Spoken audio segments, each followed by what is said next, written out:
Inilah sejak awal aku bilang sama kalian, wahai rakyat Indonesia, pentingnya kecerdasan dalam memilih seorang pemimpin, atau wakil rakyat, atau pejabat publik.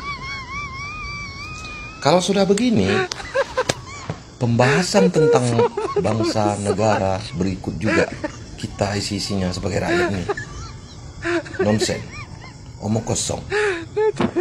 Jadi nikmati pilihan kalian saat ini. Dan saya sebagai adik angkat Pak Anies cukup hanya memberi motivasi, memberi pelajaran edukasi politik. Karena yang saya jalankan adalah perintah dari konstitusi, perintah dari negara kita, yaitu mencerdaskan kehidupan bangsa. Dan lihatlah orang-orang miskin. Apakah dengan gaya-gaya mereka ini sebagai pejabat publik ada memikirkan tentang keberlangsungan hajat orang banyak? 2029 jangan sampai salah pilih. Kalau itu kalian lakukan, maka kalian akan bertungki selamanya. Solusi hanya satu untuk menyelamatkan bangsa ini, Bapak Anies Rashid Baswedan. Mohon kepada Allah, semoga bangsa kita tetap bertahan. Assalamualaikum. Gue makin hari makin bingung dah sama rezim Prabowo. Ada menteri hutan ngurusin puskesmas, menteri HAM ngurusin saham dan pertanian, menteri SDM ngurusin IKN. Ada lagi pesulap jadi letkol, sekarang jadi staf sus Menhan. Ajaib. Sudahlah guys, sepertinya memang tidak ada yang bisa diharapkan oleh pemerintahan Pak Prabowo ini. Mengefisiensi anggaran hanya untuk pekerja kecil, PHK terjadi di mana-mana. Sementara itu di kabinet Prabowo semakin kesini semakin gemuk dan layak dikatakan sebagai kabinet obesitas, seperti yang selalu disuarakan oleh netizen. Dan memang Pak Prabowo tidak jauh berbeda dengan Pak Mulyono 11-12. Hanya omon-omon semata. Kalau dulu terkenal dengan ngibulnya, kalau sekarang terkenal dengan omon-omonnya. Nah sahabat-sahabat, untuk itu kita lanjut dulu ke videonya. Komentar dari netizen terkait dengan kacaunya kepemerintahan Prabowo bahwa 2030 Indonesia akan bubar. Untuk itu langsung saja ke videonya. Halo guys, halo. Kali ini kita ke IKN.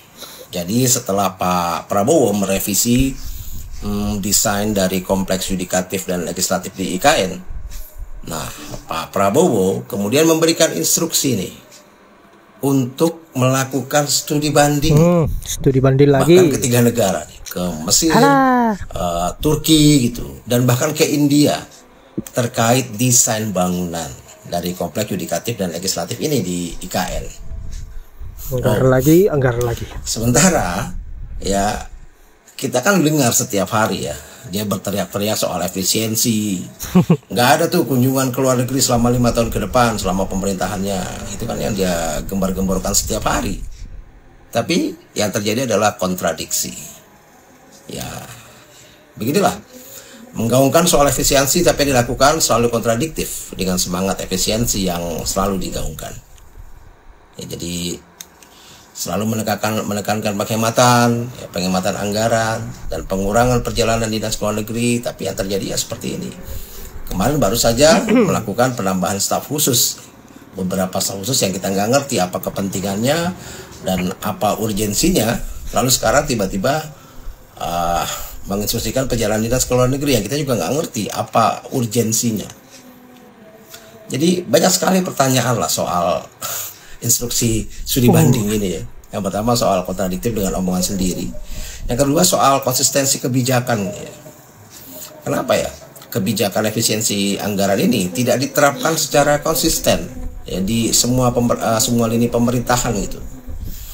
Apakah memang ada pengecualian gitu untuk proyek-proyek tertentu seperti IKN?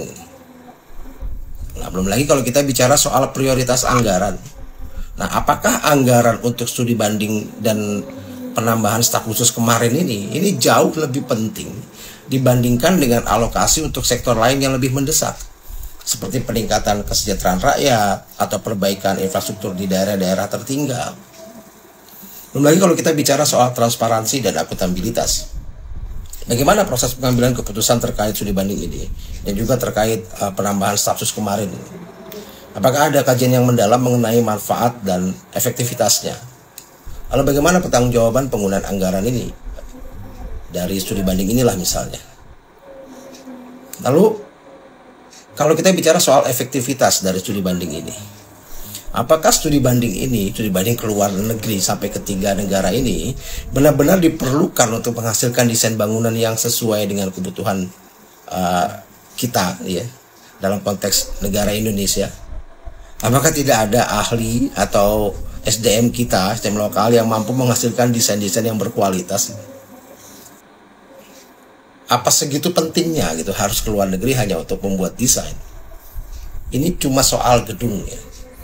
Bagi yudikatif dan legislatif, saya rasa rakyat mengharapkan yang dilakukan oleh mereka adalah bukan mempercantik, memperindah gedung, tapi bagaimana mereformasi hukum, menerapkan legislasi yang baik, yang sesuai dalam setiap urusan dan perkara kenegaraan. Itu yang dibutuhkan. Jadi saya rasa wajar ya kalau ini banyak menuai kritik, karena ini sangat berpotensi pemborosan anggaran serta sangat minim transparansi dalam penunjukan staf khusus lah misalnya, juga soal putusan memberikan instruksi studi banding ini. Jadi ya kita mempertanyakan bagaimana kriteria dan mekanisme seleksi staf khusus misalnya, lalu bagaimana urgensi dari pengambilan keputusan untuk memberikan instruksi ke 3 negara, studi banding ke 3 negara ini. Karena ini sudah jelas sebagai sebuah pemborosan anggaran dan tentunya akan sangat berpotensi untuk menimbulkan konflik kepentingan. Salam. Inilah dia guys salah satu dampak kebijakan yang dibuat oleh Pak Prabowo nih. Uang kuliah terancam naik imbas efisiensi anggaran Kemendiksaintek. Padahal pada waktu kemarin ketika kampanye Pak Prabowo menyatakan katanya kuliah itu bakalan gratis. 300 fakultas kedokteran bahkan dibikin, gratis, tapi nyatanya realitanya apa? Dan ini tweet lama pada tahun 2018 Pak Prabowo pernah nge-tweet kayak gini. Insya Allah sebagai anak dari seorang dosen, pendidikan menjadi prioritas setelah ekonomi. Mohon ingatkan saya jika saya lupa. Saatnya kalian para pemilih 02 menyuarakan ini. Ingatkan Pak Prabowo bahwa pendidikan itu di atas segalanya. Jangan sampai mahal hingga tidak bisa banyak diakses oleh semua orang. Karena pendidikan gratis itu adalah kunci untuk menuju kesuksesan, bukan makan siang gratis. Jangan kebalik. Ngasih makan 1 orang tapi menghilangkan hak makan ribuan keluarga. Jadi udah lama saya bilang, sudah lama saya sampaikan bahwa program makan bergizi gratis itu program yang problematik. Terbukti sekarang. Mulai dari tenaga honorer yang dirumahkan, di PHK ya. Terus pemangkasan ya dengan alibi efisiensi sampai dengan triliunan rupiah. Tapi yang dipangkas itu anggaran-anggaran yang sebenarnya penting. Apa jadi tai doang ke toilet gitu ya kan, duitnya disuruh jadi kayak gitu. Nah ini gimana gitu. Oh iya, Prabowo itu teman-teman ya, dia itu nggak nyaman kalau banyak yang teriak soal kebijakannya. Ayo kita sama-sama teriak kalau ada kebijakan yang tidak berpihak kepada kita. Kita tolak, kita suarakan. Pusing-pusing dia, yuk. Tapi se-Indonesia gitu loh. Kita suarakan keresahan kita sebagai rakyat Indonesia.